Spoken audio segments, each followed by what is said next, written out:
उसने अपने देवर विभीषण के सामने ये जिक्र किया कि है तो ये भी उसका भाई, लेकिन मेरा कर्तव्य है समझाने का, मानो चाहे मत मानो।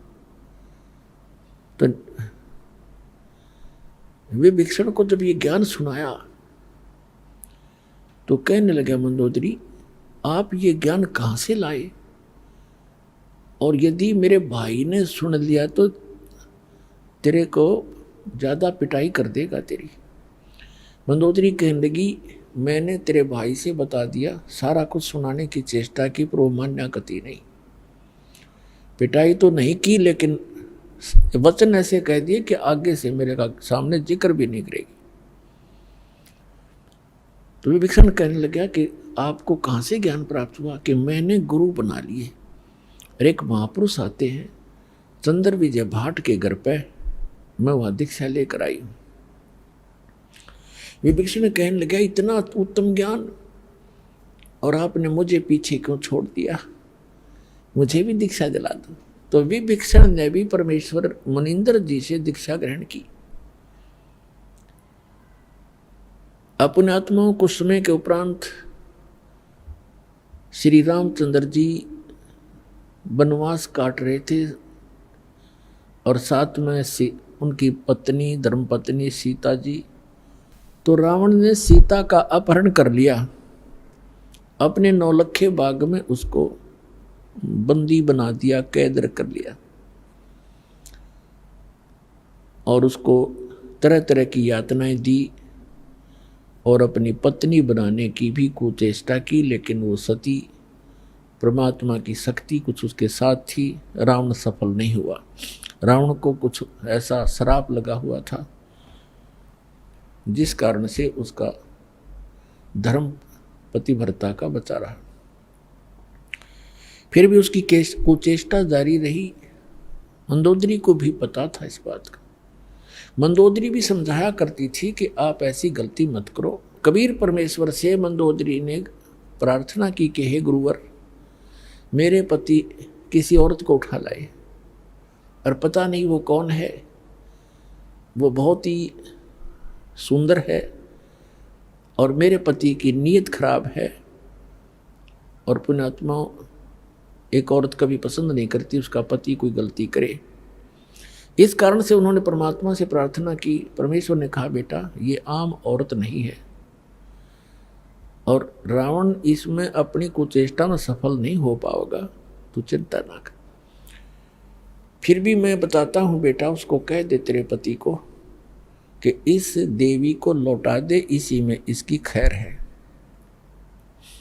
ये आम औरत नहीं है, ये लक्ष्मी अवतार है, और श्री विष्णु श्री राम रूप में अपने कर्माधार से यहाँ वनवास प्राप्त किए हुए थे।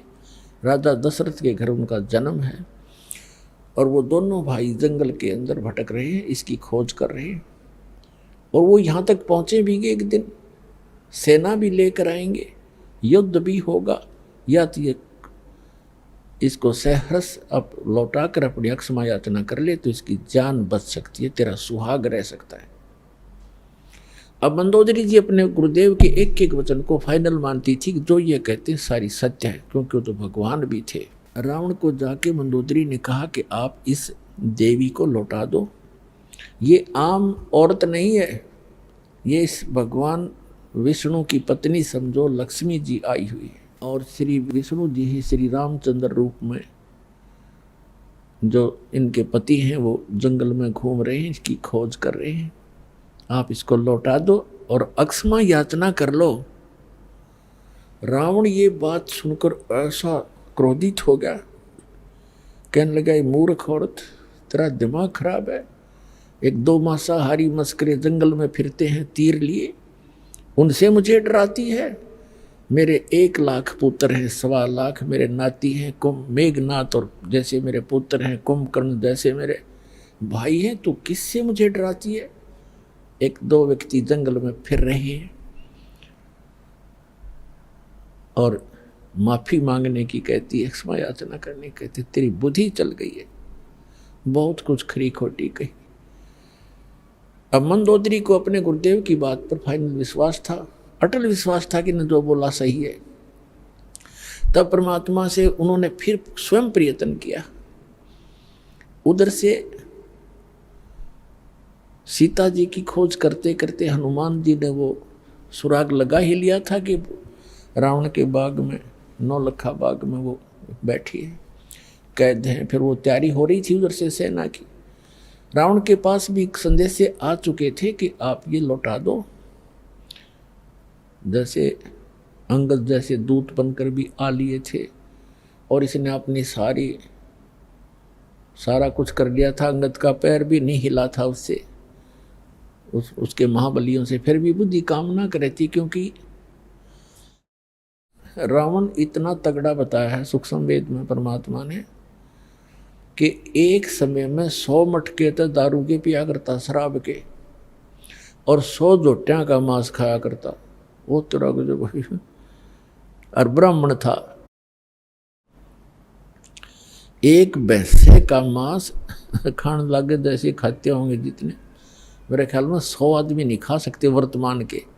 और उस समय 100 मटके दारू के, एक मटका भी बड्डे होंगे उनके उस समय के। तो अभी 15-20 लीटर का तो एक घड़ा होता ही होता है। 100 मटके दारू के एक बार पिया करता और 100 जोटियां का मांस, भैंसों का मांस खाता था। इतना तगड़ा बलशाली।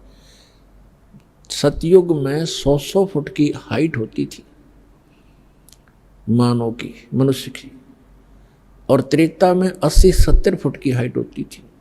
ये सैड का बिचला सिरा 45 फुट है, हिसाब लगा लो कितना ऊंचा दिखा आपने। इसे 25 फुट और ऊपर जाइए, इतने लंबे। और फिर चौड़ाई से पैरेलल होगी इसकी।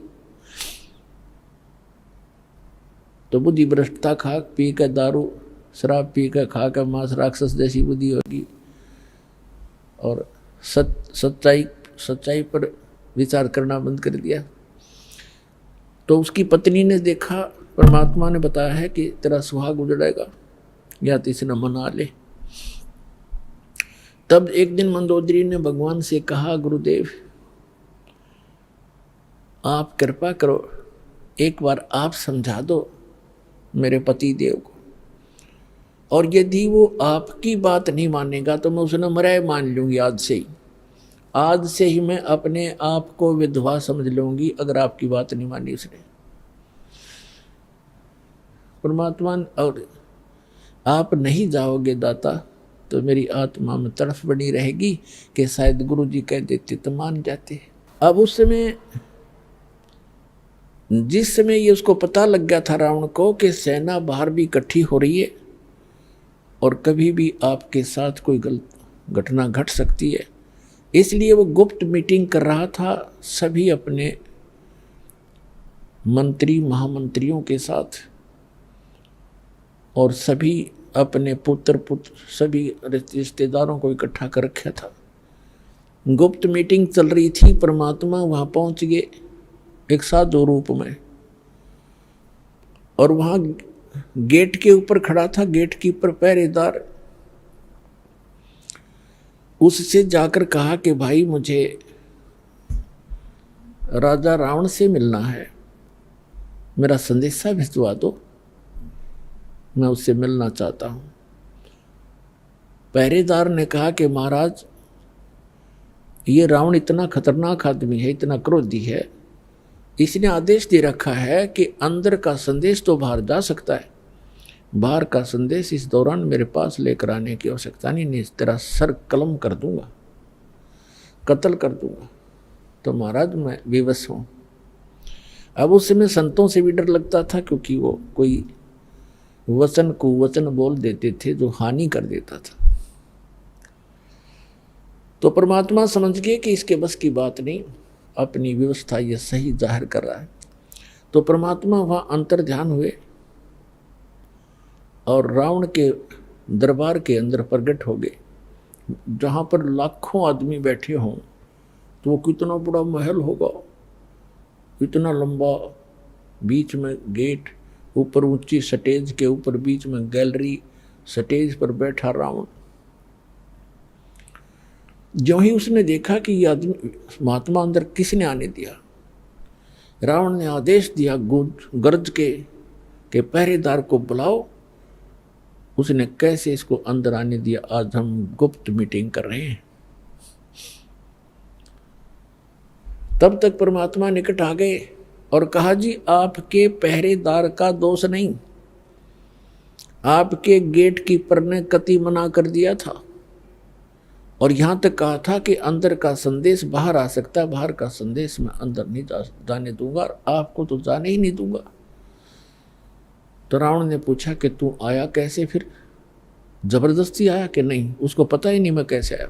तो परमात्मा एकदम अदृश्य हो गए, अंतर ध्यान हो गए और फिर तुरंत वहीं प्रगट हो गए।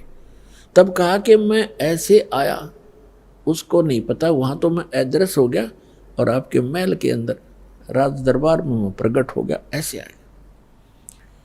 तो रावण ने कहा कि बोल क्या काम आया तू, फिर तेरी खबर लूंगा, तू अंदर आ कैसे गया। परमात्मा ने कहा कि रावण, जिस देवी को तू उठाकर लाया है उसको वापस लौटा दे, तेरी इसी में खैर है, और अपनी अक्षमा याचना कर ले, तेरा कुल बच जाएगा, तेरी जान बच जाएगी। वो भगवान विष्णु के अवतार हैं और ये लक्ष्मी अवतार सीता है। रावण कहता है कि अपनी जुबान बंद कर ले और तू वापस चला जा। परमात्मा ने कहा कि तेरी विनाश काले विपरीता बुद्धि होगी है रावण, तेरा सर्वनाश निकट है, तो दुनिया के अंदर एक नंबर का दुष्ट प्रसिद्ध होगा। तो ऐसे कर्म मत कर, एक सूरवीर होकर अबला को हर लाया, तो जैसे धिक्कार है तेरे जैसे राजा को।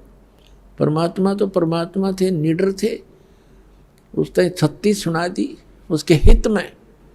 रावण को इतना क्रोध आया कि 2 कौड़ी का एक संत और लंका के राजा के इंसल्ट कर दी, निकाल के तलवार और वहीं से जंप लगाया, नीचे आया, स्टेज से कूद गया और गुस्से में तलवार निकाल के परमात्मा को कत्ल करना चाहा। परमेश्वर के पास एक झाड़ू की सींख थी, आपको देखी होगी झाड़ू की सींख कितनी पतली होती है।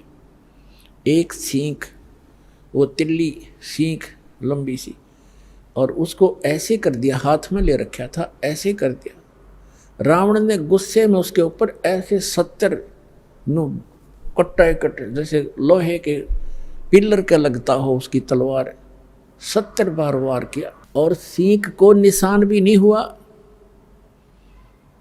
और 100 जोटे खाने वाला कितना पहलवान होगा, कितना तगड़ा, पसीने आगे भाई गए, कांपन लग गया और खड़ा हो गया तलवार लेकर। कहने लगा, अब उसने देख लिया ना मारे तो मरता, एक सींख का निशान हुआ तो उसका क्या बिगाड़ देगा। उसका समझ में नहीं आई कि भगवान है, न सोचा कोई सिद्धि होगी इसके पास। जाके ऊपर बैठ गया स्टेज पर मुंह लटका के और कहने लगा कि तेने जाना हो तो जा, न तेरी बात मैं मानो नहीं। परमात्मा बोले, फिर मैं यहाँ के गड्ढूंगा तेरे पास, तेरे जैसे नालायक के पास, पर मेरे फिर आखिरी वचन सुन ले, तेरा नाश निकट है, तेरी बुद्धि भ्रष्ट हो चुकी है। तो ब्राह्मण हो कैसे जुल्म करता है। और परमात्मा, वो परमात्मा के सब बच्चे हैं, सबको कहना सुनना उसका कर्तव्य बनता है। ये कहकर वहाँ से अंतर ध्यान हो गए। अब परमात्मा ने जाकर के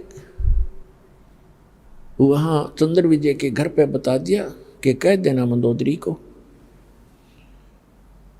कि मैंने उससे कहा था, लेकिन वो बिल्कुल नहीं माना। मंदोदरी वहीं आ गई कुदरती, क्योंकि बुला लाई जाकर के वो कर्मवती चंद्र विजय भाट की पत्नी, और कहा परमात्मा ठीक है, आपकी बात उसने नहीं मानी तो मेरा आज से वो मन मृत्यु मान ली उसकी। परमात्मा बोले, बेटी मैंने अपना जो आपने कहा मैंने वो कर दिया, पर वो नहीं माना। अब उस समय विभीषण भी वहां विराजमान था और दीक्षित था। उसने घर आकर बताया कि अपनी भाभी जी को बताया, मंदोदरी को, कि मंदोदरी आज तो मेरे भाई ने परमात्मा का कत्ल कर दिया होता, पर परमात्मा ने ऐसी लीला करी कि एक सीख ले रखी थी झाड़ू की और ऐसे कर दी, और उसने 70 वार उसको बहुत जबरदस्त ताकत से 70 वार किए, टस से मस नहीं हुई और मान्या फिर भी नहीं।